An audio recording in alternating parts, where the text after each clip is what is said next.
네, 안녕하세요. 비블리아의 이익상입니다. 이익상 목사한테 성경 배우고 있는 김영석입니다.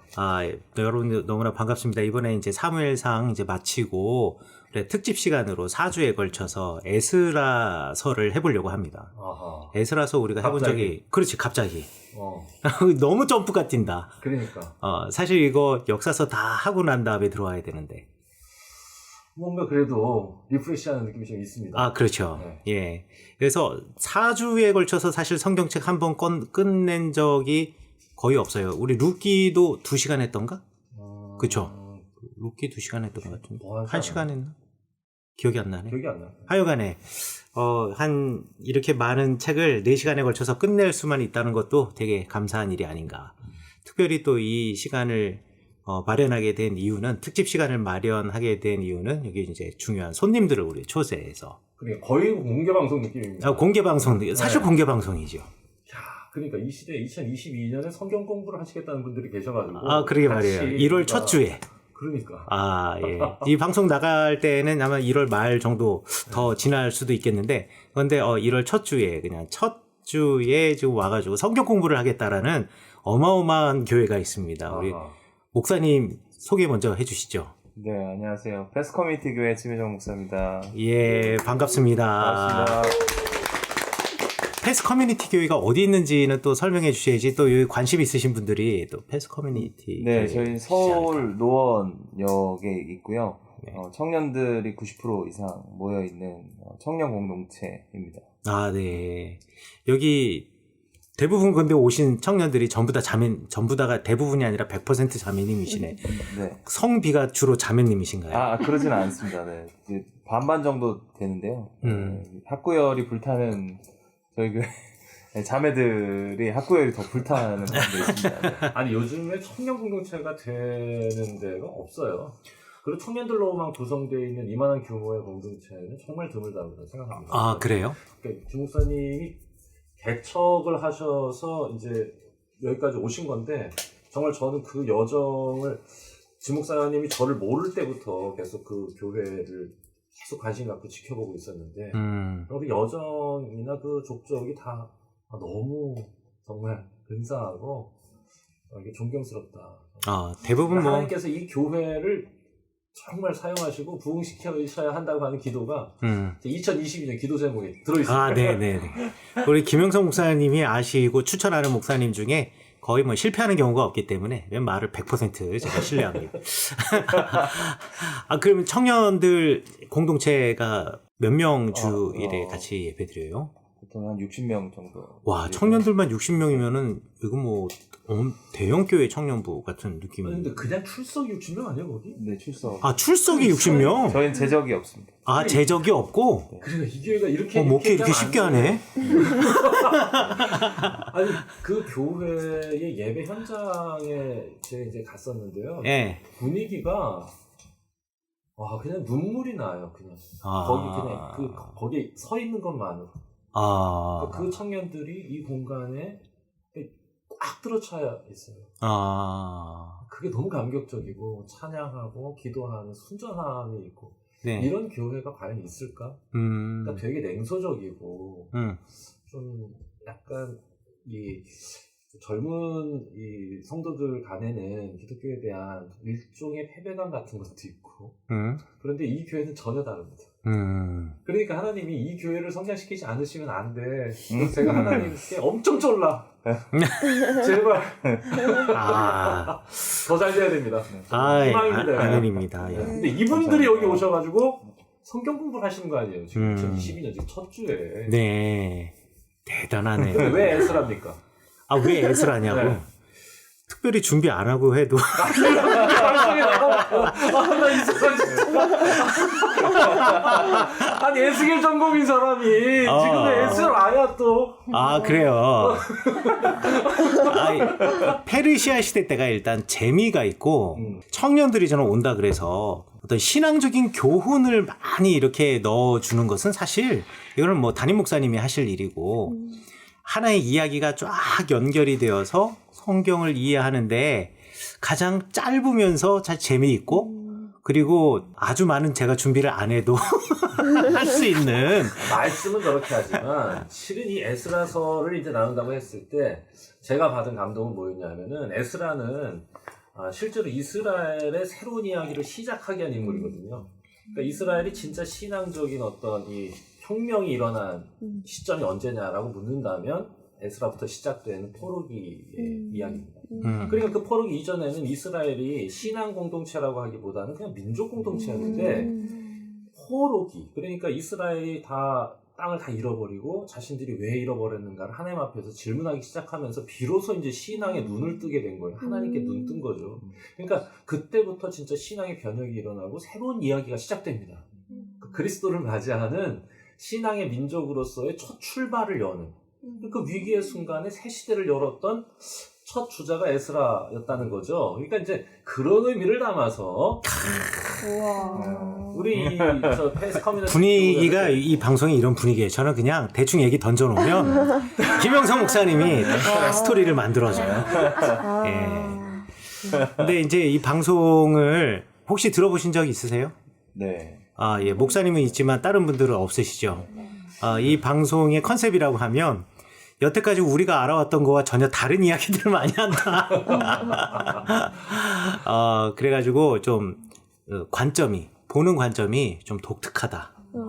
예, 그래서 목사님들로부터 설교를 통해서 들으시는 신앙적인 관점도 있지만 또 한편으로 또 다른 역사적인 관점, 그리고 또 인문학적인 관점, 이런 관점으로 한번 접근해 보면 성경을 조금 더 폭넓게 이해할 수 있고 에스라서를 잘 이해하시고 요 시대를 잘 이해하시잖아요. 사실 저는 에스라, 느헤미야 있으면은 대부분은 느헤미야를 더 많이 읽어요. 에스라서 별로 재미없거든요. 그런데 실제로 저는 느헤미야보다 에스라가 더 중요하다고 생각을 해요. 왜냐하면 에스라서를 이해하면 느헤미야는 그냥 훅 지나갈 수 있는 책이에요. 에스라와 느헤미야의 시대를 잘 이해를 하면 그러면 그 이후에 예수님 시대도 이해할 수가 있어요. 예, 그래서 요 시대가 대단히 중요한 시대이고 또 요 시대를 이해하기 위해서는 그 전 시대 뭐 역사라는 게 갑자기 이런 거 딱 아는 것보다는 왜 이 역사가 있게 되었는가라는 배경 지식을 알게 되면 이 역사를 굳이 암기하려고 하지 않더라도 실타래 꿰어지듯이 그냥 외워지잖아요. 뭐 갑자기 왜 대동법을 시행해? 대동법을 시행하기 이전에 지주들의 수탈이 있으니까 대동법이 있게 된 거 아니에요. 근데 뭐 영정조 시대 때 대동법 이렇게만 외우면은 되게 골치 아프겠지만 그 이전에 이런 맥락을 가지고 하면 당연히 개혁이 있게 되면 제일 먼저 토지 개혁을 하겠구나. 이런 식으로 이해가 되는 것처럼 성경의 역사도 마찬가지예요. 그래서 뭐 마음 같아서는 이스라엘 역사를 아브라함 시대 때부터 쭉 내려오면 훨씬 더 좋겠지만 우리가 그만큼 시간과 에너지가 되지 않으니까 우리 에스라의 시대를 이야기하면서 에스라를 이야기하기 이전에 이제 제가 오늘 이렇게 디자인을 하기는 이제 요시야의 시대 때부터 해가지고 밑으로 쭉 내려오려고 해요. 요시야 시대라고 하면은 사실 그 이스라엘 역사의 거의 하이라이트부터 그냥 내려온다라고 생각하시면 될 것 같아요. 그래서 그렇게 제가 준비를 하고 있는데 기본적으로 여러분들이 어느 정도의 배경 지식을 갖고 있는지 저도 궁금하니까 우리 목사님 옆에 계신 자매님부터 자기소개 좀 잠깐 할까요? 좋습니다. 예, 어떤 데 관심을 가져갖고 왜 여기 왔고 이런 것들에 대해서 알면 김영성 목사님이 거기에 맞춰서 또 잘 정리해 주시면 나한테 던지고 그래 그걸. 나는 인포메이션을 주고 이제 목사님은 메시지를 주고 이렇게 여기 너무 우리 잘 온 것 같습니다. 왜냐면 저희가 이제 룻기도 뭐 성경 공부를 저랑 했지만 네. 저는 약간 메시지적인. 그러니까 애들이 메시지는 그만 듣고 싶다. 그래요?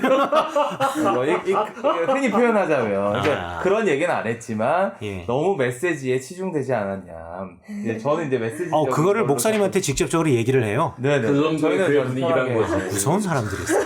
얼마나 수평적이야. 예. 그래서 저한테 조금 더 딥하고 네. 이제 배경이나 역사나 이런 조금 더 강해 이런 조금 더 딥한 거를 좀 하고 싶다. 잘 오셨어. 네. 여기야. 네. 여기가 맛집이야. 네, 저 너무 잘 왔다 이렇게 생각합니다. 네, 저는 이름은 B 처리해 줄 겁니다. 네, 저는 신학교를 지금 다니. 그래요? 대학교라고. 근데 거기 네. 모를 리가 네. 없어요. 그렇죠. 모를 리는 없죠. 목사님의 추천으로 신학과는 아니고 기독교 교육 상담학과를 이제 지금 4학년 이제 졸업을 앞두고 있는데 네, 이제 저도 이제 개인적으로 이 교회를 오게 된 이유가 이 학교를 다니게 된 이유도 더 배우고 싶어서 더 말씀이나 훈련을 더 받고 싶어서 이제 교회를 옮기게 됐고 그 과정 속에서 계속해서 체험을 받고 싶은 욕심이 있었는데 네. 학교를 다니면서 저도 이제 개인적으로 신학과 수업도 듣고 하는데 너무 재밌는 거예요. 그리고 도서실도 가서 주석도 찾아보고 말씀 보는데 너무 재밌더라고요. 근데 어쨌든 교회 안에서도 더 받고 싶은 마음도 있지만 연구를 더 깊게 하기에는 교회가 전체적으로 공부하기에는 한계가 있잖아요. 그래서 계속 이제 지속적으로 목사한테 받고 싶습니다. 받고 싶습니다. 좀만 기다려. 좀 해서 기다려. 이분이 자꾸 그렇게 이분이 메시지 고만하고 좀 이분이구나. 네. 네, 계속 푸시를 너무 선택을 잘하신 거야. 그렇지. 이게 그 한 분을 위해서 그걸 또 다 공부해가지고 다 이렇게 하기 어려우니 네. 같이 이렇게 와가지고 그렇죠. 좋네요. 좋지. 좋네요. 네, 교회는 기가 막히게 오시면 여기가 좋은 교회야. 저는 이렇게 같이 이렇게 실타래 이렇게 엮어가지고 엮여서 고구마 줄기처럼 그냥 끌려. 예. 근데 저도 이제 말씀 이제 막 갈급하고 또 구약 읽어도 막 잘 모르겠고 그런데 마침 목사님이 기성역 공부가 있으니까 들어보자 하셔가지고 왔어요. 좀 기대도 많이 되고 모르는 만큼 더 채워줄 그 은혜를 네, 기대하면서 왔어요. 네. 네, 감사합니다. 네, 그리고 저는 그냥 대학생이고 다 대학생 아니세요? 그요. 사학년. 아니면 직장인. 직장 오늘 그러면 휴가? 월차? 네, 오늘 휴가예요. 매주 네, 목요일. 매주 시간을 목요일 뺐어요. 와, 대단하다. 정말 귀하다. 이런 일이 있지. 휴가를 성경 공부에 쓴단 말이야? 진짜 대단하시네. 네. 네, 그래서 대학생이고 전공이? 저 클래식 작곡 전공하고 클래식 작곡. 네, 성경을 읽으면서 궁금한 점은 많은데 이거를 매번 어떻게 맨날 물어보거나 아니면 자료 찾기가 힘들기도 하고 그리고 특히 이제 역사적인 배경이나 기본적인 지식이 많이 부족하다는 생각이 들어서 배워보고 싶었어요. 네, 그렇군요. 예. 고구마 줄기 좀 고구마 줄기. 제일 끝에 나온 줄기. 이렇게 잡았어요. 다니고 있고 상담 배우고 있는데 저는 좀 성경 지식이 진짜 거의 없어가지고 많이 배워보고 싶어서 같이 오게 됐습니다. 이게 배울수록 재밌어요. 왜냐면 이게 성경은 굉장히 그 상징적이고 시적인 언어로 표현되어 있기 때문에 배울수록 그 의미가 이렇게 풍성해지는 게 있습니다. 그러니까 이렇게 배우시려고 하시는 게 앞으로의 신앙생활을 훨씬 더 풍성하게 만드실 것이다. 이렇게 말씀드리고 싶어요. 네. 그러면 이제 본격적으로 우리 시작해 보도록 하겠습니다. 들리는 말씀 울리는 마음 Welcome to the 비블리아 열리는 서서 알리는 방송 Radio 비블리아 네, 그럼 우리 이제 에스라 이야기 시작하면서 에스라를 이해하기 위한 우리 준비 과정으로 역사에 관한 이야기를 잠깐 해보려고 그래요. 제가 이렇게 준비물을 갖다 놓았는데 준비물 가운데서 특별히 제일 큰 종이 A3 종이 맨 뒷장에 보면 그 역사 연표를 간단하게 제가 만들어 놨습니다. 간단하게. 이 역사 연표를 따라가면서 제가 설명을 해 드리려고 합니다.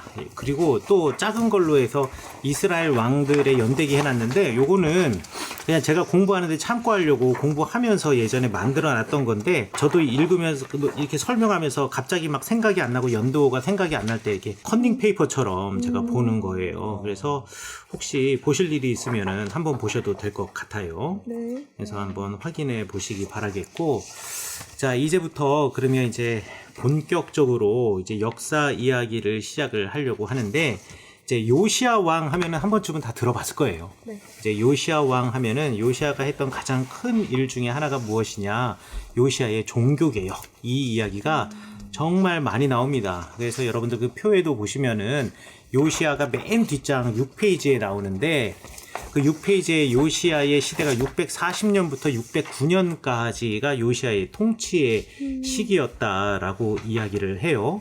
자, 그런데 이 요시야의 시대가 아주 독특한 시대입니다. 우리가 요시야 하면은 요시야 들어보셨어요? 들어보신 분들도 있고, 이미지가 긍정적인 이미지죠.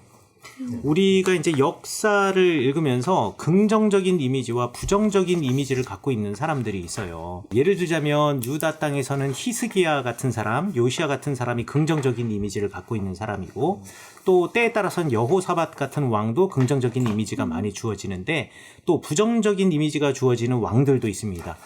유다에서는 뭐 므낫세 같은 사람이나 그다음에 르호보암 같은 사람이나 이런 사람들은 이제 부정적인 이미지고요. 북쪽 왕국에 있었던 왕들은 뭐 거의 다 부정적인 이미지였다라고 생각하시면 돼요. 그런데 부정적인 이미지와 긍정적인 이미지를 갖게 된 왕의 공통적인 특징이 있습니다. 부정적인 이미지나 긍정적인 이미지나 그 기준이 뭐냐면 여호와 하나님의 신앙이라는 거예요. 이 사람이 얼마나 부국강병했고 경제적으로 우리를 발전시켰으며 군사적인 강국을 만들었느냐, 이거는 성경을 기록한 사람, 이 성경의 역사를 기록한 사람의 눈에는 전혀 중요한 게 아니에요. 우리가 이제 흔히 생각하기를 이스라엘 시대에 가장 큰 영화와 번영을 누렸던 시기 하면은 어느 왕의 시기였을 것 같아요? 솔로몬. 그렇죠. 솔로몬의 시기가 가장 영화롭고 부귀로웠던 시기였다라고 우리는 생각을 하잖아요. 그런데 성경은요, 솔로몬의 시대를 매우 안 좋게 표현을 해요. 그리고 솔로몬의 시대가 이스라엘을 그릇된 길로 걸어가게 하는 단초를 제공한 시기라고 이야기를 합니다. 요게 이제 설교로 성경을 접근하는 거와 공부로 접근하는 약간의 차이예요. 그리고 가장 나라가 흥왕했던 시기를 우리는 솔로몬의 시기라고 생각하고, 또 솔로몬의 시기일 수밖에 없다라고 생각하는 이유가, 솔로몬이 성전도 뭐 건축했죠, 왕궁도 지었죠, 수많은 시편과 또 잠언을 기록했죠. 뭐 이러다 보니까 이 솔로몬의 시기가 참 대단할 것이다라고 생각했지만, 실제로 경제적으로나 문화적으로나 군사적으로 이스라엘 역사에서 가장 흥왕했던 시기가 언제였냐라고 하면 우리 제일 먼저 꼽는 게 아합 왕의 시기입니다. 아합왕은 들어보셨어요? 네. 아합 왕의 아내 이름, 아합왕은 정말 아합왕은 성경에서 최악이야 진짜. 그렇지. 아합왕의 아내가 이세벨이잖아요. 이 아합왕은 이세벨을 발음을 우리 또 신학생들은 약간 이상하게 합니다. 이렇게 이 이름이 이세벨이야. 이 최악이야 진짜. 그래서 이방 여자랑 결혼하고, 그렇죠. 이방 문화 가지고 오고 뭐 바알과 아세라를 섬기는데 뭐 앞장섰고, 엘리야와 늘 대립하고 있었고, 이런 아합 왕의 시대 때가 군사적으로나 문화적으로나 경제적으로 가장 뛰어났던 시대 중에 하나였고요. 그 다음에 또 시대를 꼽으라 그러면 여로보암 2세의 시대예요. 여로보암 2세도 마찬가지로 최악의 시대였어요. 여로보암 2세의 시대도, 그래서 나중에 악해야 그렇게 나라가 부국하게 되나 봐. 그렇지. 맞아요. 맞다고 하죠. 우린 그런 악한 왕을 위해 기도해. 아니, 사실 우리의 역사를 보더라도 좀 사람들로부터 평가를 제대로, 긍정적인 평가를 받지 못했던 사람들이 대부분 역사를 흥왕하게 했던 그런 예들이 있잖아요. 네, 말조심하게 됩니다만. 네, 그렇습니다. 그런 것들도 있고요. 그래서 여로보암 2세의 시대가 바로 그런 시대였고, 또 므낫세, 유다 왕 므낫세의 시대도 나름대로 괜찮은 시대였어요. 하지만 가장 또 유다에서 가장 또 번창했던 시대는 우시야 왕의 시대였습니다. 우시야의 시대하고 여로보암 2세의 시대가 서로 동시대예요. 자, 그러면 아합 왕과 그 우시야와 여로보암의 시대 때 이렇게 흥왕하게 되었는데, 이 흥왕하게 된 이유는 무엇일까? 우리가 한번 물어볼 수가 있거든요. 물어보면 공통점이 하나 있습니다. 공통점이 뭐냐면, 그때 당시 그 주변의 강대국들의 힘이 약했던 시기예요. 왜냐하면 이스라엘이라고 하는 나라가, 여기 반응 너무 좋다. 방송국 같다. 아니, 지국사님이 도대체 어떻게 하시길래. 예. 성경 공부할 때는 이러고 설교 때는 다 아멘 할 거 아니에요. 네. 아니 나 설교하다가 그냥 무슨 뭐 그 내용이 되게 막 감격적이고 이런 게 아니라 그냥 설교를 하고 있는 중에 청년들의 눈빛을 보고 눈물이 날 정도였어요. 아, 그렇구나. 야, 궁금하네. 도대체. 예. 자, 그러면 대부분 이렇게 좀 띄워주면 또 이렇게 리액션이 나와야 되는데 방송을 몰라. 자, 이래가지고 이 주변 강대국들이 약했던 시대인데 이스라엘이라는 나라의 지리적인 특성을 보면 이스라엘이라는 나라의 위에는 메소포타미아의 문명이 있었고 이스라엘의 아래에는 이집트 문명이 있었어요. 그러니까 이집트 제국과 메소포타미아의 제국, 아람이라고 하는 제국도 있었고 아시리아라고 하는 제국도 있었고 바벨론이라고 하는 제국도 있었고 또 위쪽으로 오는 페르시아라고 하는 제국도 있었거든요.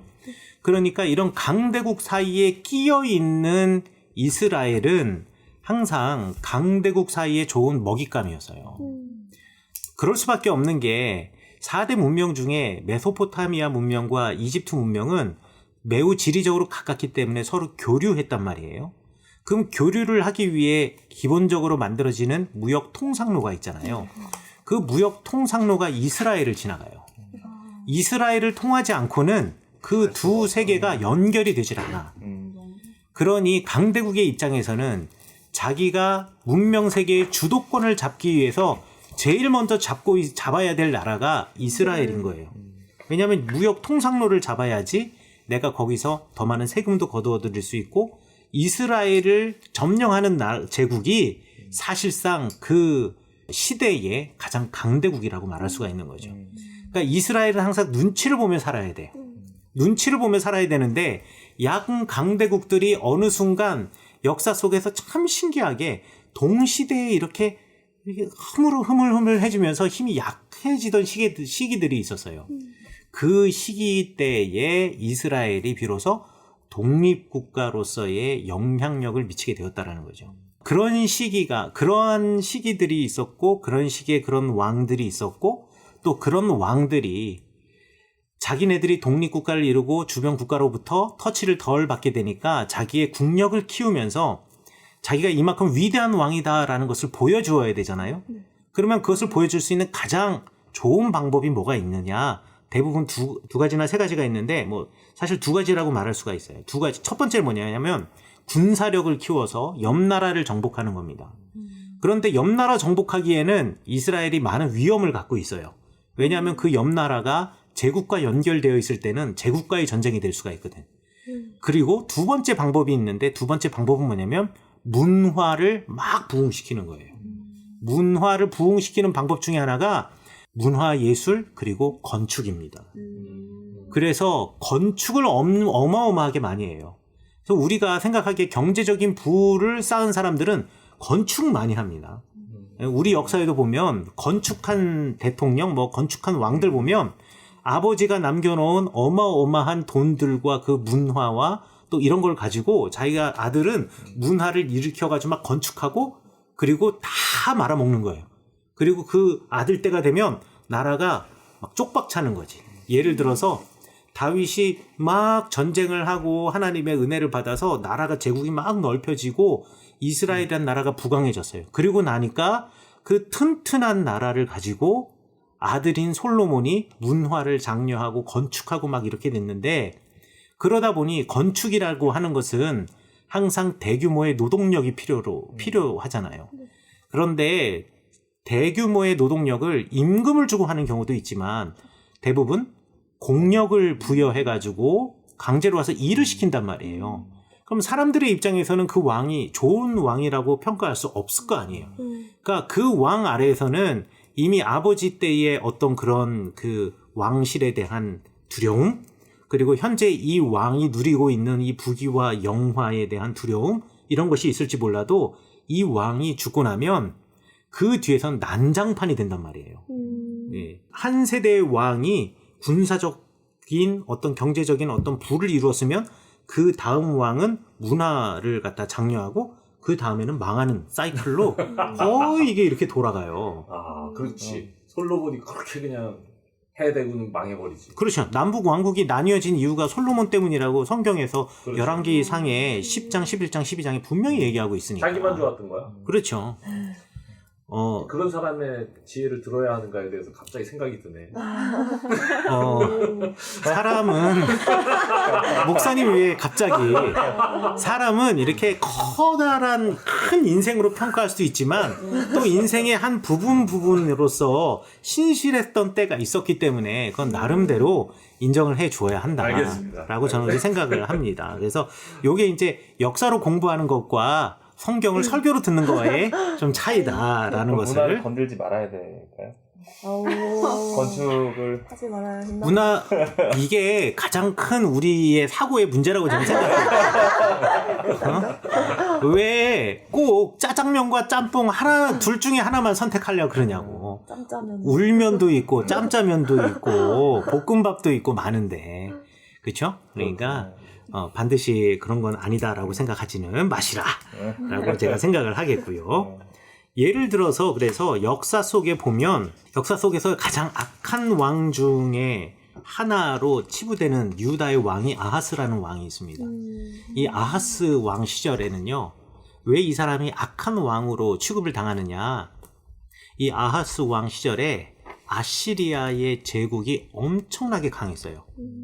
그래서 이 아하스가 아시리아의 왕을 찾아가 가지고 직접 조공도 바치기도 했어요.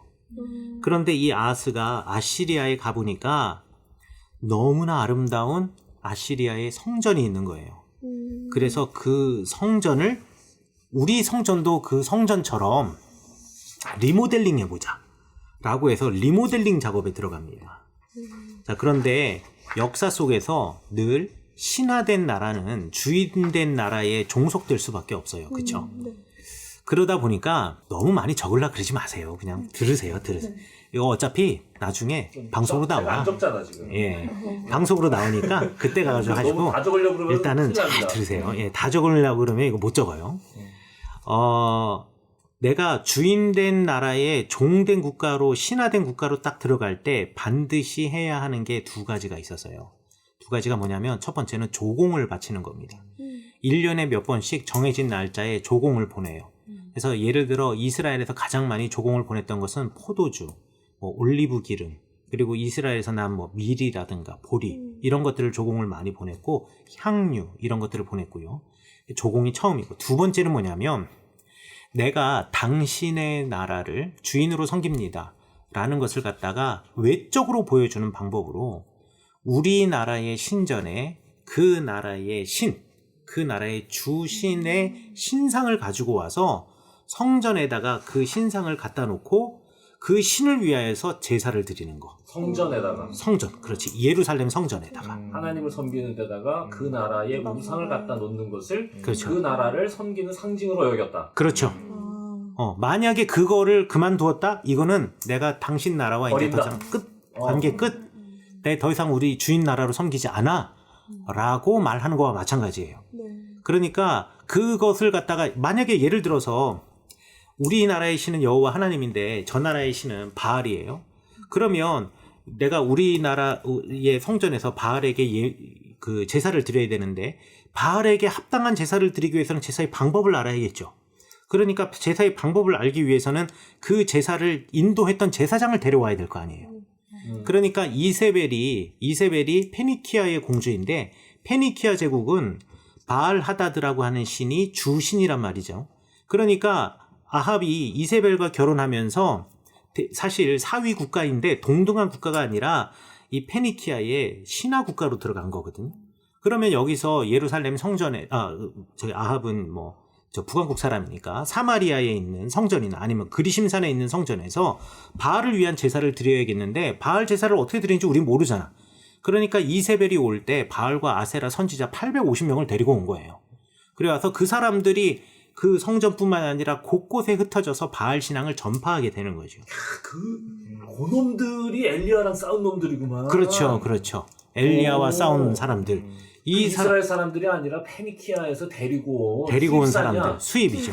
물론 그렇지. 일단 수입이고. 걔네들이 어디서 그렇게 많이 왔나 그랬어. 그렇죠. 또 여기서 바알 신앙이 득세하다 보니 그 제사장 계열에 들어가고 싶은 사람들이 그 밑에서 줄 서고 학습할 수 있죠. 그러니까 850명이나 되는 수많은 바알 선지자들, 아세라 선지자들의 그 근원이 어디 가느냐? 결국 이세벨과 함께 온 사람들이다라고 생각하시면 되는 거예요. 그래서 그 나라 신을 섬기는 게 중요한데 이 아하스라는 사람은 아예 우리 성전을 아시리아식으로 다 바꿀게요 해가지고 자기 신하들한테 얘기해서 내가 가기 전에 내가 지금 이 사람들의 신을 섬기려고 이제 신들을 모시고 가는데 딱 도착하자마자 곧바로 제사 드릴 수 있도록 빨리 리모델링 해놔 라고 해서 성경에 보면 신하들이 먼저 가가지고 예루살렘 성전 다 리모델링 해놓고 하나님께 드리는 제단을 북쪽으로 치워버려요. 그리고 센터에다가 그 아시리아 제단을 갖다 박아버려요. 그래서 다시 이 아스가 돌아왔을 때는 원래 이스라엘 백성들이 아침 저녁으로 드리던 제사 그리고 정기적으로 드리던 제사를 전부 다 이 아시리아의 신들에게 제사를 했고 그리고 난 다음에는 여호와 하나님께 제사 드릴 때만 북쪽에 치워놓은 제단에서 예배를 드렸던 사람이 아하스예요. 그러니까 아하스가 최악인 거지. 아하스가 최악이야. 장난 아니네. 장난 아니지 이 사람. 미친 사람이. 아니 이렇게 성전을 리모델링한 사건이 역사적으로 소피아 성당이라고 있습니다. 아 그렇지 이스탄불에. 터키 이스탄불에 가면 성 소피아 성당이라고 그게 AD 500년경에 최초로 수학자가 지은 거대한 건축물이에요. 그러니까 수학자가 이 아치의 이 그렇지. 이 돔을 수학적으로 계산해가지고 돔이라고 하는 거는 공간을 최대한 확장시킬 수 있는 최초의 구조였거든요. 기둥 없이. 그래서 이 소피아 성당에 가보면 기둥 없이 이게 지금으로부터 무려 1500년 전에 지어진 거대한 공간이라는 게 받아들여지지가 않아. 어떻게 1500년 전에 이걸 지었나. 그 아름답게 지어진 소피아 성당. 그러니까 그 소피아 성당이 너무 아름다워서 이 이스탄불을 점령했던 오스만 투르크가 그게 너무 아름다워가지고 자기네 그 이슬람 거기가 이제 이슬람의 뭐라 그래 맹주잖아요. 그래서 오스만 투르크의 왕이 이슬람의 수장이거든. 그 오스만 투르크가 이스탄불을 먹어요. 그러고 나서 그때 봤는데 소피아를 보고 너무 아름다워 이게. 그래가지고는 자기네가 우리도 이렇게 지어. 그래서 지금의 모스크는 다 소피아 성당처럼 짓는 겁니다. 그러니까 모든 모스크의 원형이 어디냐? 소피아. 이게 너무 아름다워서 우리도 저렇게 지어보자 그래서 엄청 도전해가지고 터키에 가면 소피아 성당의 뭐 10분의 1짜리, 뭐 8분의 1짜리, 4분의 1짜리 모스크가 전국에 수천 개가 있어. 이유는 뭐냐? 소피아처럼 만들려고 연습한 거야. 그런 다음에 우리도 소피아처럼 만들 수 있다고 그래가지고 더 크게 만들자. 결국에 더 크게 못 만들어. 그 앞에 블루 모스크라고 이거 빨간색인데 그 딱 건너편에다가 바로 마주보는 데다가 블루 모스크라고 짓습니다. 그런데 지금도 가봐도 여기보다 소피아가 더 멋있어. 근데 크기도 소피아가 더 크나? 난 블루 모스크가 훨씬 커 보이던데. 그러니까 겉으로만 그렇지 안에 그 공간, 안에 공간감이라든지 이게 여기 훨씬 큽니다. 근데 그때 오스만 투르크가 소피아를 딱 점령하고 나서 자기네도 여기서 예배드리고 싶으니까 앞으로는 모든 모스크는 이렇게 줘! 이렇게 해놓고는 그 안을 리모델링합니다. 여기는 본래 하나님을 예배하던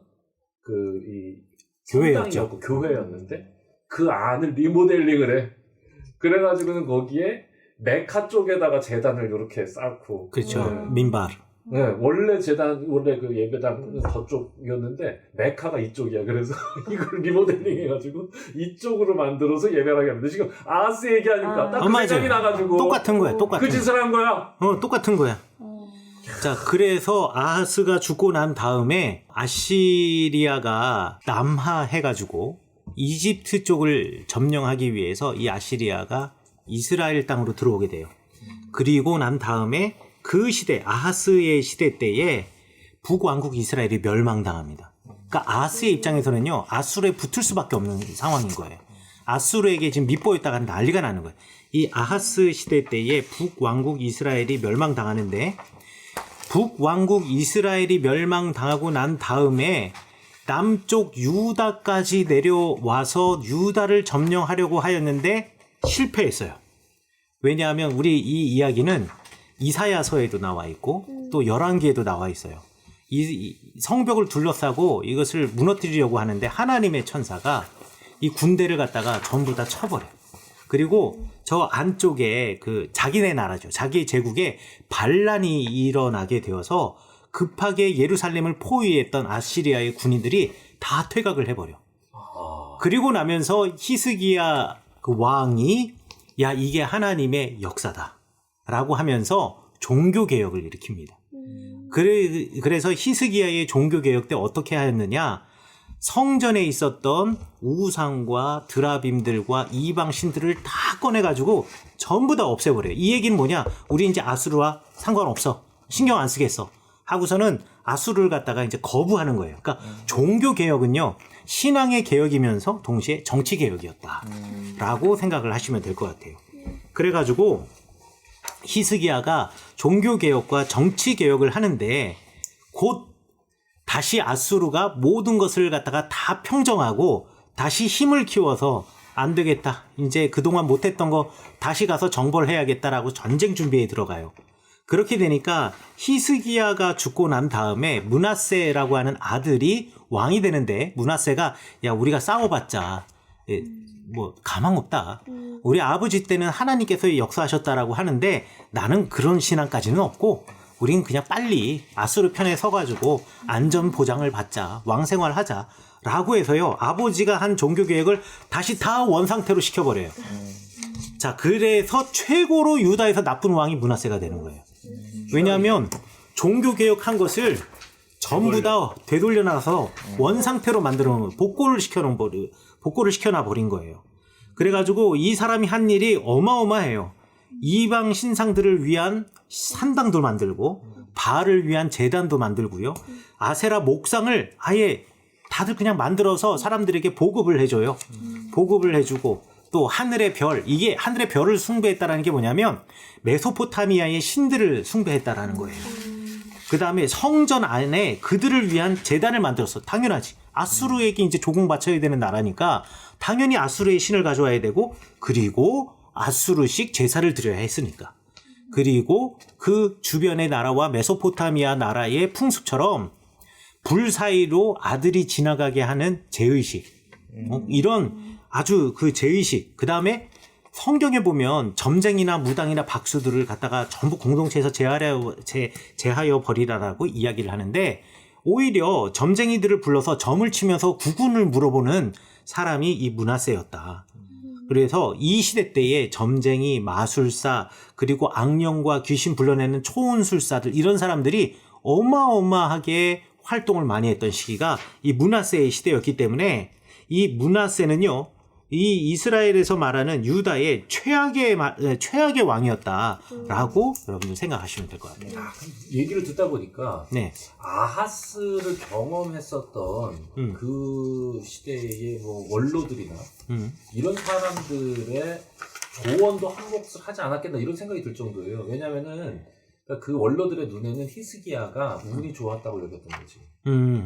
그러니까 아수르가 그 순간에 그러니까 이 국가적으로 이제 안에 내란이 일어나고 이래가지고 이제 철수하게 되면서 히스기야가 그 운 때문에 멸망하지 않았을 뿐 실은 아하스의 선택이 우리를 버티게 한 원동력이었다라고 그 원로들이 생각해가지고 그럴 수도 있었겠죠. 그 아들인 네. 므낫세가 이 정권을 잡게 됐을 때 그냥 아하스식으로 가야 돼. 운이 좋았던 거야 너 아버지는. 다시 붙어. 이렇게 해서 아수르의 신들을 데리고 와가지고 이렇게 이제 그런 어떤 신전을 짓고 이런 정책을 핀 것이 아니었나 하는 생각이 지금 갑자기 들어왔습니다. 아니, 그럴 수가 있어요. 왜냐하면 그때 당시에 쳐들어온 왕이 사르곤 2세, 우리가 흔히 말하는 사르곤이라고 하는 왕인데, 사르곤이 쳐들어오고 난 다음에 다시 돌아가가지고 완전 반란의 진압을 끝냈어요. 그리고 난 다음에 그 뒤로 이은 왕이 누구냐면 사네립이에요. 사네립 많이 들어봤잖아. 하여튼 전쟁 무지하게 하고, 사르곤의 시대 때, 그리고 사네립의 시대 때, 그러니까 아까 그 전쟁이 있고 다시 돌아간 왕은 사실 사네립인데, 그 사네립의 시대 때, 그리고 그 다음 시대 때의 왕들, 그 뭐 에살 핫돈이나 이런 왕들도 정말 한가닥 하는 왕들이에요. 그러니까 이런 한가닥 하는 왕들이 계속, 이게 뭐라 그러죠? 점점 세력을 키워나갈 때, 이스라엘의, 그러니까 유다의 입장에서는 두려울 수밖에 없었고, 이미 북왕국이 경험했던 나라가 멸망했던 그 경험이 그들도 가지고 있기 때문에 또 북왕국에서 멸망당했던 사람들이 대규모로 또 남쪽으로 내려오기도 했거든요. 그런 피난민들을 받으면서 우리도 똑같은 역사를 경험할 수 있겠다라는 그 두려움이 이 전쟁이 하나님이 주인되다, 그러니까 보이지 않는 하나님이 주도하는 전쟁보다는 보이는 세력인 아수르에 의지할 수밖에 없게 만들었을 수 있다는 거죠. 이스라엘은 그거 안 하다가 망했고 아하스는 뭐라 그래 이렇게 잘 이렇게 시대의 조류에 따라서 이리저리 잘 붙은 거지. 거기서 잘 비벼가지고 지금 살아났으니 예. 야 우리도 안 비비다가는 딱 북이스라엘 꼴라가지고 망하겠다.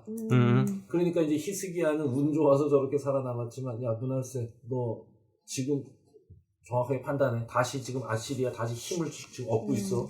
내 말 들어. 이렇게 해서 아마 그 당시에 그 할아버지들이 젊은 므낫세를 엄청 압력을 넣지 않았겠나. 네, 그래서 휘둘린 거지 뭐. 므낫세는 아수르에 붙어서 아주 정말 잘 살았어요. 므낫세 시대 때에도 평화로운 시대였어. 굳이 국내 정치로 따지면. 그렇구나. 평화의 시대고 므낫세의 시대가 므낫세가 보통 왕이 왕 생활하기 힘들면 암살도 당하고 별의별 일이 다 있어요. 근데 므낫세가 왕 생활을 45년을 했어요. 그러니까 45년 통치했다라는 것은 정치를 좀 잘한 게 아니었다라는 뜻이에요. 그런데 그 좋은 정치를 잘한 왕이라고 칭찬할 수밖에 없는 왕이 성경에서는 최악의 왕이라는 것이. 예. 왜냐하면 모든 것을 다 리셋시켰고 오로지 정체성을 망가뜨린 거죠. 그렇죠. 자기 모든 것을 포기하고 그냥 정권만을 유지했던 사람, 나라만 그러니까 유다라는 나라의 이름만 유지했을 뿐이지 하나님의 신앙은 다 사라져버린 시대가 이 므낫세의 시대다라고 우리가 말할 수가 있는 거죠. 자, 그리고 난 다음에 므낫세가 죽고 난 다음에 요시야가 왕이 되는데요. 물론 그 사이에 아몬이라는 왕이 있었지만 아몬은 뭐 조금 하다가 그냥 죽어버려요. 암살돼서 죽어버려요. 자, 그런데 요시야의 시대가 오는데 요시야의 시대가 되면 또 아수르 안에서 내전이 있었던 시대예요. 그러니까 이 상황에서 우리가 좀 뭐라 그러죠? 좀 버텨보자라고 해가지고 이 요시야가 종교개혁을 일으킵니다. 요시야의 종교개혁이 히스기야의 종교개혁과 별반 다르지 않아요. 그런데 요시야의 종교개혁은 하나 더 센 게 뭐냐면 예배를 전부 다 예루살렘에 와서만 드려. 니네 지방에서 막 예배 드리라고 하니까 지방에서 내가 컨트롤하지 않는 사이에 바알도 섬기고 아세라도 섬기고 이방 신상도 섬기고 자꾸 그러고 토착 신앙과 서로 이렇게 뒤섞여가지고 온전한 신앙을 지키지 못하는데 그럴 바에는 예루살렘에서만 신앙생활을 해라고 해가지고 모든 종교 제의를 갖다가 한 손에 다 컨트롤을 하면서 완전히 완전히 나라를 180도 바꿔놓았어요. 그러면 어마어마한 일을 한 거죠. 그렇죠. 어마어마한 일을 하지. 그러면 생각해 보세요. 그럼 요시야는 아수르하고 좋은 관계를 맺었을까요? 아니면 나쁜 관계를 맺었을까요? 많이 나빴겠죠. 당연히 나쁜 관계를 또 맺었죠. 얘기하는 거 이제 그 안에 지금 그런 얘기를 하는데 네네. 히스기야도 종교개혁을 할 수 있었던 것이 이제 아수르가 내란 때문에 자기네 문제 때문에 이제 잠깐 약화됐을 때 그때 이제 우리 눈치 볼 데 없으니까 우리 종교개혁 해야겠다 이렇게 해서 한 거고 요시야도 지금 아수르가 좀 약해졌을 때 그렇죠. 이게 이제 계속 맞물려 가네요. 그렇죠. 그래서 요시야는 아수르에 대해서 그리 좋은 평가를 하지 않는다라고 생각하시면 될 것 같아요. 그러니까 우리는 이제 이거 신앙생활 하면서 히스기야라든지 요시야 이런 분들이 시대적 상황을 극복하고 혹은 시대의 어떤 이런 두려움, 아수르의 강성함에도 불구하고 신앙의 기치를 높이 세운 분이다. 우리는 이렇게 알고 있고 또 그렇게 이제 설교도 하고 그랬는데 지금 이익성 목사님이 다 망가뜨린 거예요. 어떻게 할 겁니까 이거? 아이고 뭐 꼭 그렇다라고 말할 수는 없고 예 어찌되었든 그렇다라는 거지. 자 그래서 뭐 이거는 어쩔 수 없는 게 우리가 성경을 바라볼 때 신앙의 눈으로 바라보기도 하고 또 정치나 문화의 눈으로 바라보기도 하는데 제가 이 이야기를 하는 이유가 우리가 이제 처음 에스라서 1장에 보면 고레스가 조서를 내려서 우리 다시 이스라엘 백성 돌아가게 하는데 이 고레스가 이스라엘 백성 돌아가게 하는 것이 하나님이 하신 일이라고 이야기를 하고 있어요. 그런데 고레스는 페르시아 사람이거든요. 어떻게 하나님이 이스라엘 백성이 아니라 페르시아 사람을 통해서 일을 하시느냐라는 질문이 많이 있어요. 근데 그 질문에 대답하기 위해서 지금 역사 이야기를 쭉 이야기하고 있는 거예요. 그러니까 하나님께서는 우리는 이제 설교 시간에는 신앙의 눈으로만 바라보지만 실제로 그 사건이 일어나기 위해서는 신앙적인 해석뿐만 아니라 정치적인 해석을 할 수도 있고 역사적인 해석을 할 수도 있고 문화사적인 해석을 할 수도 있는데 하나님께서는 이 모든 것을 왜 우리 성경에도 있잖아요. 모든 일을 합력하여 선을 이루게 하신다는 그 하나님께서 이 모든 것들을 아울러서 선하게 바꾸셔서 물론 이 일은 그들의 자유의지로 했을지 몰라. 그러나 하나님께서 이 모든 것들을 선하게 선용하셔서 결국 역사를 이렇게 이끌어 가신다라는 것을 이제 설명해 주기 위해서 이 역사의 배경을 깔았다라고 생각하시면 될 것 같아요. 좋았어요. 완전히 메이크업 됐습니다. 아, 메이크업? 메이크업 됐어요. 이름이 이단은 아니지만. 그렇지. 그러니까 이게 히스기야와 요시야의 아주 이 강한 그 어떤 결단, 혹은 이 어떤 신앙의식, 이게 그것을 이제 만들어낸 게 아니라고 제가 이제 살짝 지금 얘기를 하려고 그랬더니, 이익상 목사님이 지금, 그게 단지 아수르가 약화돼서 종교개혁을 이룬 게 아니라, 그 기회를 엿보고 이렇게 했던 게 보다 하나님께서 아수르도 약화시켜서, 히스기야의 종교개혁이 성공하게 하시고, 또 요시야의 종교개혁이 성공하게 하셨다. 이렇게 얘기한 거 아닙니까? 네, 맞습니다. 저를 살려주셨습니다. 아니. 이익상 목사님이 나를 살려준 거예요.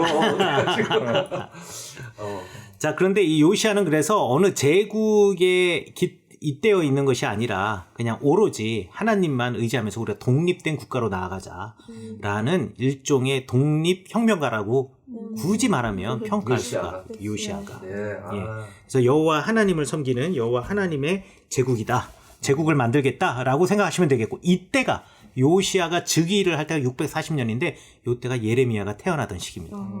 그래서 예레미야 선지자가 활동했던 시기가 바로 요시야의 시대 때부터 시작이 되었다. 그리고 요시야가 그 종교개혁을 할 때가 627년입니다. 627년이 요시야가 종교개혁을 하던 시기인데 그 종교개혁을 하던 이 627년이 예레미야가 소명을 받던 시기예요. 그러니까 예레미야의 그 시기와 요시야의 종교개혁의 시기가 서로 맞아떨어진다. 하나님께서 엄청나게 역사하시더니. 그렇죠. 네, 어떤 절대적 순간이었다. 네. 그래서 약간 이제 새길로 가자면 요시야 시대 때 보면 성전에서 두루마리가 발견되잖아요. 네. 그리고 그 두루마리가 종교개혁의 시초가 되지 않습니까? 그렇습니다. 그 시초가 되는 두루마리가 우리가 신명기라고 이야기를 해요. 학자들마다 조금씩 다르지만 대부분 모두가 동의하는 바 중에 하나는 신명기 12장부터 26장 사이가 그때 성전에서 hil기야와 사반에 의해서 발견된 신명기 두루마리라고 이야기를 하는데, 예레미야가 예언을 하던 그 예레미야의 말들과 어투를 보면 그 신명기에서 사용되어지는 어투나 말들이 엄청나게 많이 발견이 되어져요.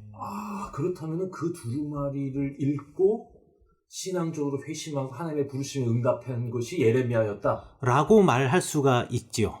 이게 엄청 은혜가 되는구만, 이건. 네네. 그래서 우리가 신명기를 읽을 때 신명기의 신학을 가지고 예언을 한 사람이 예레미야라고 생각하시면 돼요. 그래서 예레미야를 이해하시려면 신명기를 알고 계셔야 돼요.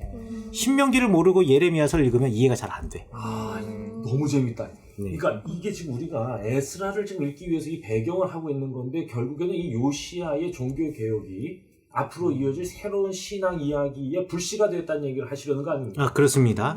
맞습니다. 이 요시야의 요 종교 개혁의 성공이 그 뒤에 이어질 아까 말씀드린 이제 포로기 때 진짜 신앙 공동체로 이스라엘이 막 세워져 나가는데요. 그 첫 이제 시발점, 어떤 이 발화점이 됐다. 라고 말씀하시는 것 같습니다. 네. 자, 그래서 여러분들 꼭 기억하셔야 되는 게, 일단 요시야는 반아수르였다. 반아수르였다라고 꼭 기억하세요. 여기 보소파 우리 집에 있어. 의자로 소파로 침대로 여기 보는 편안해. 여기 보러 힐링해. 여기 보러 모두 행복해. 여기 보. 자, 이제부터 제가 여러분들 지도를 제가 그려드렸는데 그 지도를 보면서 제가 설명해 드릴게요. 큰 A3 용지의 지도. 여기 지도에 보면 두 번째 그림 보면은요, 이 아수르가 드디어 이제 패망의 길로 접어들기 시작합니다. 우리 종교개혁이 627년에 있었다라고 했는데 이때만 해도 이제 아수르가 힘이 약해지기 시작하는 때예요. 그러다가 612년이 되면 이제 드디어 니누에가 멸망합니다. 자, 이 요시야의 시대 때에는요, 예레미야만 활동했던 것이 아니라, 활동은 예레미야만 했다라고 말할 수 있겠죠. 우리가 알고 있는 선지자 중에는 예레미야 선지자만 태어났던 것이 아니라 요시야 시대 때 또 태어난 중요한 선지자가 있는데 그 누구냐면 에스겔입니다. 에스겔이 태어난 때가 622년이거든요. 그러니까 요 시대, 요시야 시대 때 예레미야와 에스겔이 동시대에 있었다. 이제 예레미야와 에스겔에 관한 이야기도 또 이야기하려면 너무 많기 때문에 시간이 모자라서 생략. 어찌되었지만 이게 재밌는데 그게 그래도 생략. 이 예레미야 에스겔이 너무 재밌는데 같은 시대에 같은 장소에서 활동했지만 전혀 다른 생각을 가지고 있었던 그렇죠. 두 사람이 에스겔과 예레미야. 인생이 너무 재밌고 둘이 너무 다른데 너무 멋있어. 결국 둘이 하나가 됐어. 되게 멋있는 이야기인데 우리는 지금 에스라를 가야 되기 때문에 생략. 자, 612년에 니누웨를 갖다가 드디어 약해진 니누웨를 갖다가 주변에 있는 국가가 연합해서 공격하기 시작해요. 가장 큰 군대를 가지고 있었던 국가는 동원했던 국가가 바벨론하고 메대였습니다. 메소포타미아에 많은 나라들이 있잖아요. 그 나라들이 전부 다 도시국가입니다. 도시국가에서 이 도시국가가 흥왕했을 때는 제국이 되고 약해졌을 때는 그냥 그 도시 하나로 경제력이나 정치력이 이제 줄어들어 있는 상태예요. 근데 고대 제국 바벨론이 멸망하고 무너지고 난 다음에 누구에게 무너졌냐면 이 고대 제국 그 바벨론이 아수르에 의해서 무너졌거든요. 무너지고 난 다음에 도시국가로 존재하고 있다가 드디어 다시 바벨론이 흥왕하면서 이제 제국의 면모를 갖춰가던 시기. 그렇죠. 제국의 면모를 갖춰가던 시기에 바벨론이 메대라고 하면은요. 어디 생각하시면 되냐면 그냥 현재 이란 생각하시면 돼요. 쉽게 그냥 생각하면 우리가 이제 너무 지나치게 나가지는 않을게요. 그래서 바벨론과 메대, 그 다음에 페르시아 그리고 스키타이인들이 서로 함께 하나가 되어서 이 아수르를 공격해가지고 612년에 니누웨가 점령당해요. 그래서 니누웨가 점령당하니까 이 니누웨에서 하란으로 이주를 합니다. 그래서 나라가 곧바로 다 망해버린 게 아니에요. 그래서 612년에 하란으로 도망을 가서 거기에서 또 항쟁을 하는데 끝까지 이 사람들이 쫓아와요.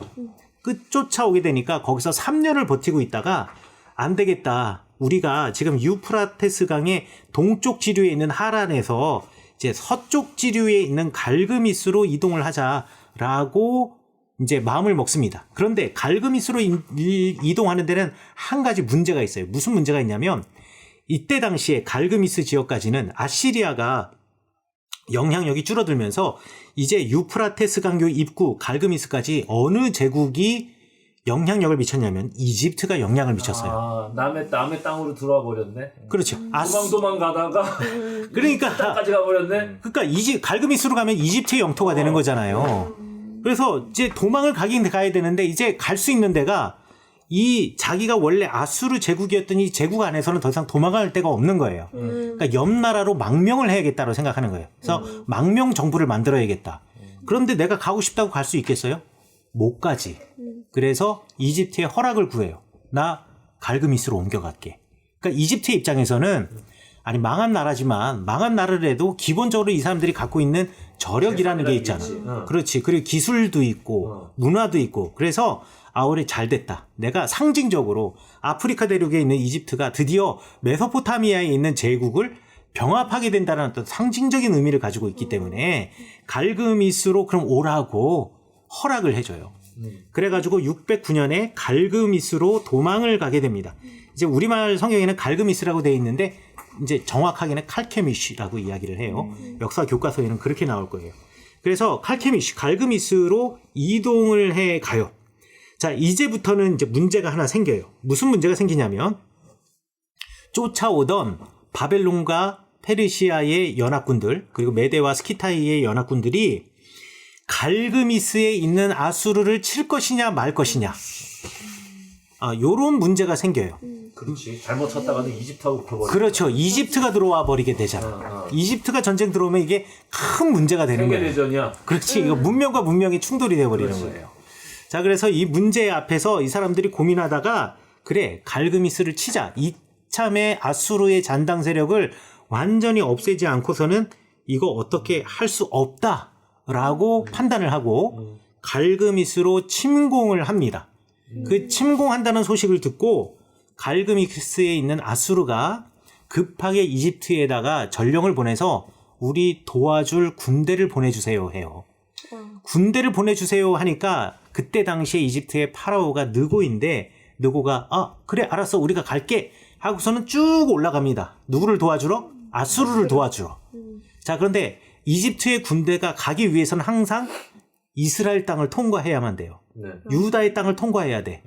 그런데 그때 당시에 왕이 누구였냐? 요시아였거든요. 근데 요시아는 아수르를 좋아하는 사람이에요? 싫어하는 사람이에요? 싫어해. 그렇지. 요시아의 입장에서는 아수르가 망했으면 좋은 사람이에요. 그런데 지금 이집트가 아수르를 도와주겠노라고 올라가고 있는 거잖아요. 그러면 막아야지. 그렇지, 막아야지. 부상당한 놈 저 도와줘서 저 고치면 안 돼. 그럼 끝까지 막아서 아수르가 완전히 멸망하는 게 요시아의 꿈인 거예요. 그렇지. 그래서 올라가던 느고의 군대를 멈춰 세웁니다. 바보 아닙니까?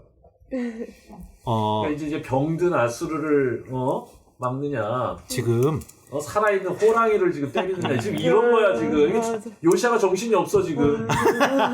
지금 정치적 판단이 이 정도라면 저랑 뜻을 같이 할 수 없습니다. 김영성 목사님과 똑같은 생각을 한 역사가들이 역대기 역사가예요. 그렇구나. 네, 난 그런 앞으로 김역대기라고. 열왕기 역사가는 그 부분에 대해서 이야기를 하지 않아요. 요시아에 대해서 평가를 하지 않아요. 근데 역대기에서는 뭐라고 이야기하느냐? 잘못됐다. 하나님께서 분명히 느고를 그냥 통과하라고 시켰는데 이 전쟁 참전하지 말라고 했는데 요시아가 임의로 막았었다라는 거예요. 그래서 죽임을 당했다라고 평가하는 게 역대기의 기록. 뿐만 아니라 그 이후에 나라를 좀 약하게 만듭니다. 그렇죠. 결국 그것 때문에 이제 유다라는 거예요. 나라가 망하게 되는 또 이게 정치적 판단이 잘못된 거야 이게. 그렇죠. 그래가지고 요시아가 무기또라고 하는 곳에서 올라가는 느고의 군대를 막아서요. 막아서는데 마음이 절이다 절이요. 왜 막아? 왜 막아? 그런데 요시아가 정말 전쟁을 잘했어. 죽었잖아. 죽긴 죽었지만 그 어마어마한 파라오의 군대가 올라가지를 못하는 거예요. 그 전쟁터가 그러니까 이 무기또라는 곳이 항상 그렇게 전쟁을 하는데 요충지였어요. 그래서 요한계시록에 보면 아마게돈 나오잖아요. 아마게돈이 원래 히브리어에는 모음이 없어요. 자음만 있어요.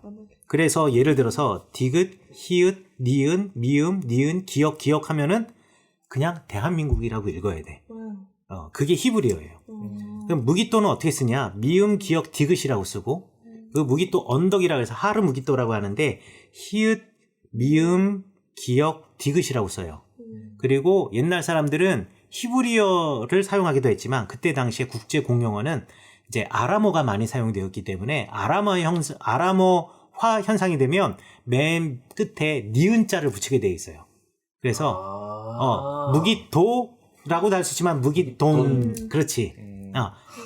무기돈. 그렇지. 그래서 히읗, 미음, 기역, 디귿, 니은이라고 쓸 수 있어요. 근데 이 히읗은 액센트가 안 붙어요. 이응에 액센트가 붙고. 그럼 히읗이 액센트가 약해지면은 이응 발음이 되거든요. 그러면 이응, 미음, 기역, 디귿, 니은 하면 뭐가 되냐? 아마게돈이 되는 거예요. 그래서 요한계시록에 나오는 아마게돈이라는 말은 무기또를 이야기하는 거예요. 그래서 무기또는 예로부터 늘 전쟁이 있었던 곳, 전쟁의 벌판, 피해 벌판이에요. 그래서 요한계시록에서 말하고 있는 저 왔다 갔다 하는 문명이 왔다 갔다 하는 통로니까. 그렇죠. 주요 통로고 그렇지. 거기가 평야 지역이고 위아래만 왔다 갔다 할 수 있는 게 아니라 바로 그 무기또 지역으로 가면 동서로도 움직일 수가 있어요. 동서로도 움직일 수가 있고 요르단 쪽으로도 갈 수 있고 바다로도 갈 수 있고. 그렇죠. 심지어는 해변길로 내려가느냐 산지길로 내려가느냐 요단 골짜기길로 내려가느냐의 판단도 다 거기서 하게 돼 있어.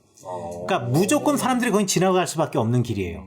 그러니까 거기로 파라오의 군대가 지나갈 수밖에 없었고 지나가는 군대를 거기서 막다가 요시아가 죽게 되는 거예요.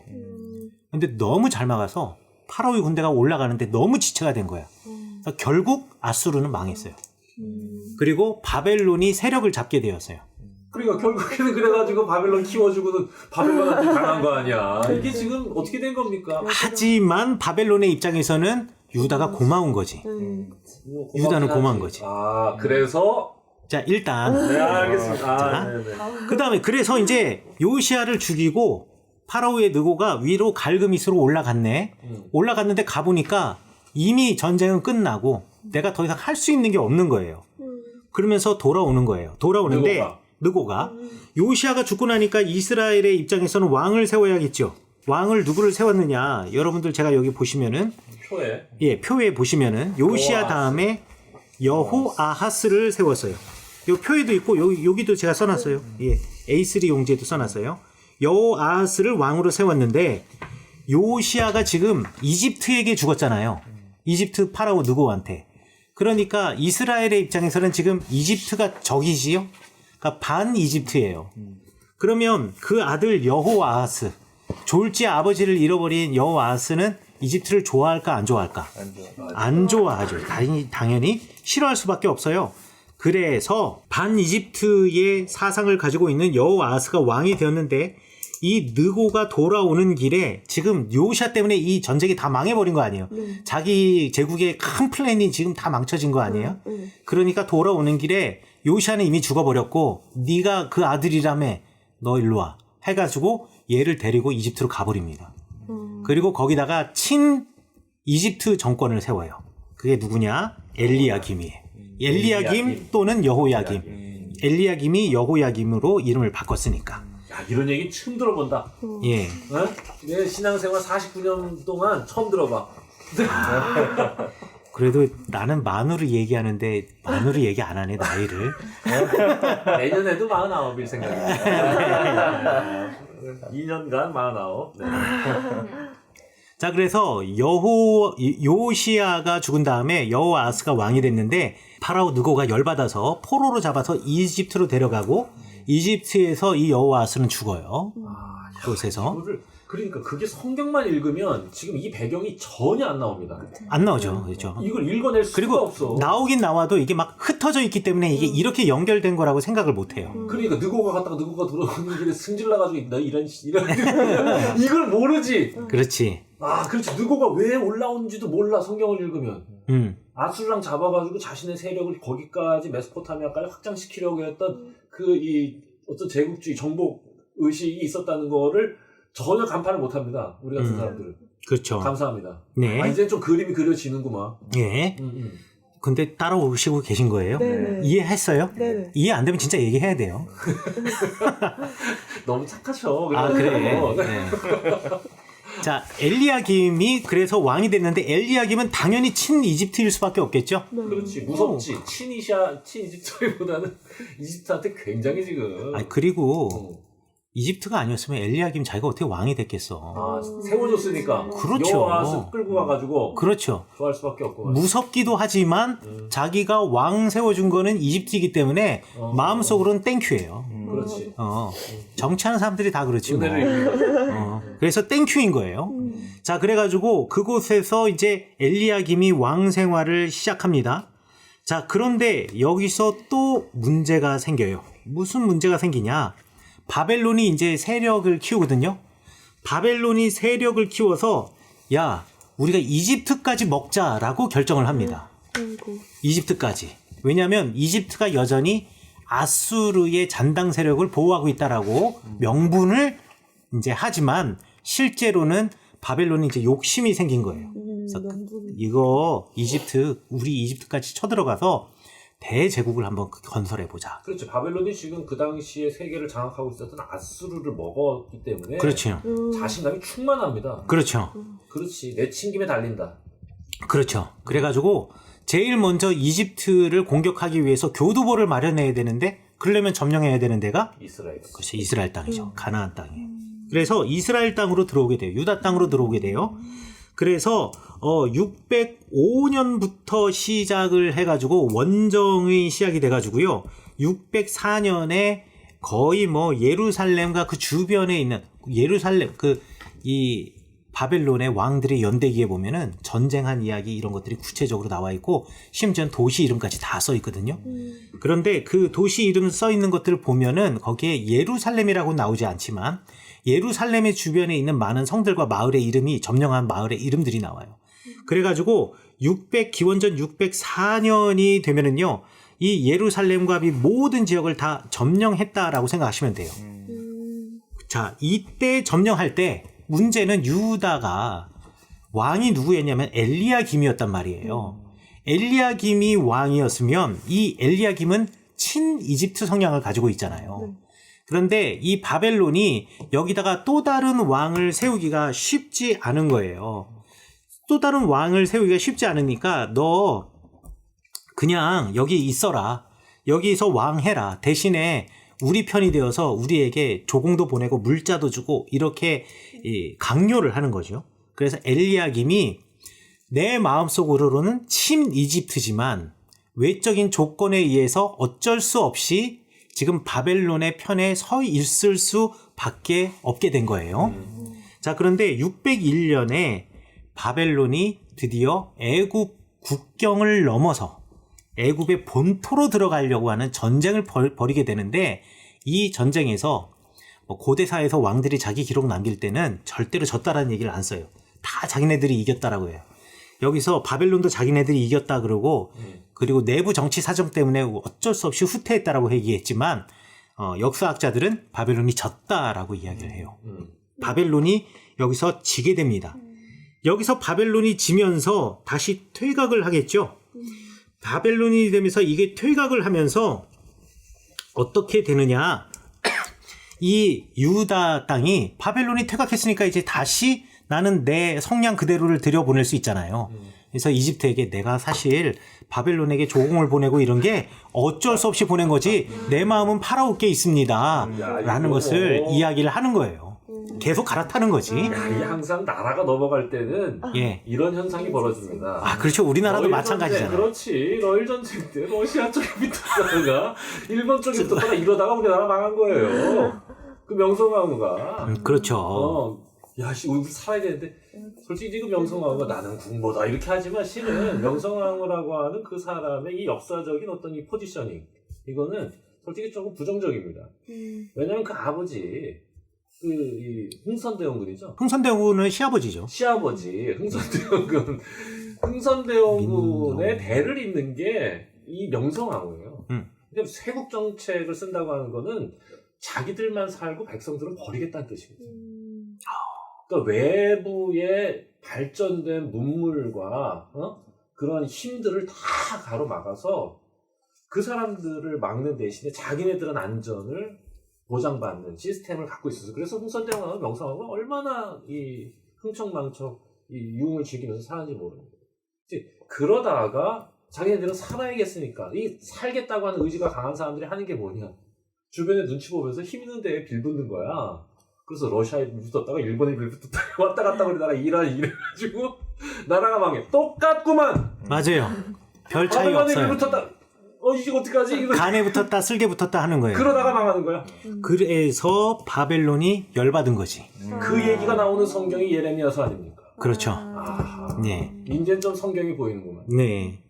그래서 바벨론이 열받았어요. 내가 너 친 이집트인 걸 알았지만 그럼에도 불구하고 왕으로 유지시켜주고 나에게 조공을 바치고 최선을 다하라 그랬는데 내가 국내 사정 때문에 잠시 들어왔다는 이유 하나로 네가 지금 조공을 끊고 다시 이집트에 붙어? 그래서 열이 받아서 바벨론이 내가 본때를 보여줄게 하고 다시 들어옵니다.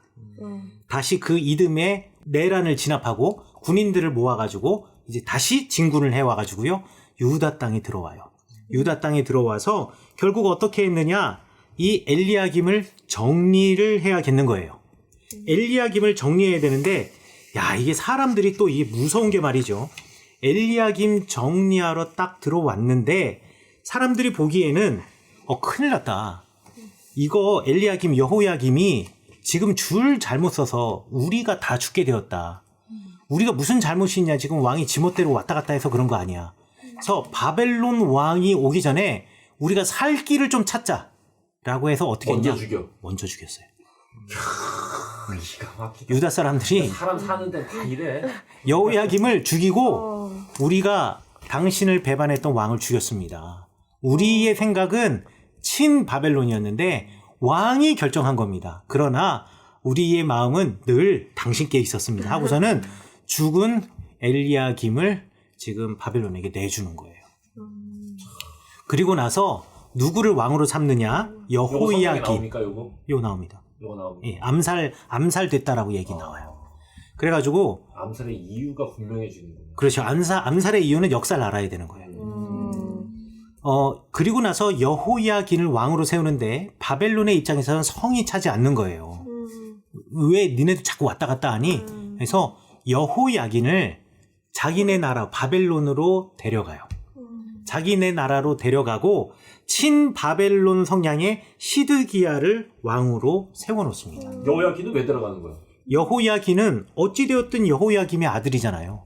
그러니까 너도 없어질까봐. 그렇지 친 이집트의 성향을 너도 아버지 따라 그대로 가질 수 있잖아요. 그리고 얘네들은 계속 왔다 갔다 했던 애들이잖아요. 이 유다라는 나라가.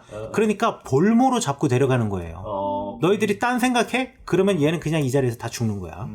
라고 하면서 여호야김뿐만 아니라 주변에 있는 성경에 보면 기술자들, 글을 읽을 줄 아는 사람들, 이런 사람들을 데려가요. 이게 제1차 포로라고 이야기를 해요. 기원전 597년. 제1차 포로가 되겠고요. 이때 데려간 사람들이 왕족들, 그 다음에 제사장들, 그리고 글씨를 아는 사람들. 왜? 글씨를 아는 사람들이 일단 고위층에 있는 사람들이고 대부분 반란을 일으킬 때 글씨 읽고 고위층의 사람이 반란을 일으키지 저 시골 산구석에서 농사 짓는 사람은 사실 이 나라가 전쟁 난지도 몰라. 전쟁 난지도 모르고 이 나라의 왕이 바벨론이 되든 뭐 유다가 되든 이집트가 되든 내가 내야 되는 세금이 똑같거나 내지는 오히려 적게 해주면 나라 밖에서 상관없는 사람들이에요. 그럼 이때 잡혀갔던 사람 중에 다니엘이 있는 겁니까? 요거 애매한데. 애매해? 예. 다니엘인 사람의 어떤 정체에 대해서 되게 애매한데, 왜냐면 다니엘서가 되게 복잡하기 때문에, 그렇죠. 다니엘이 이때 잡혀갔으면 거의 100살까지 살았다라고 카운팅이 돼야 되거든. 그래서 좀 복잡하지만, 확실한 것은 이때 갔던 아주 중요한 사람 중에 하나가 에스겔이라는 거예요.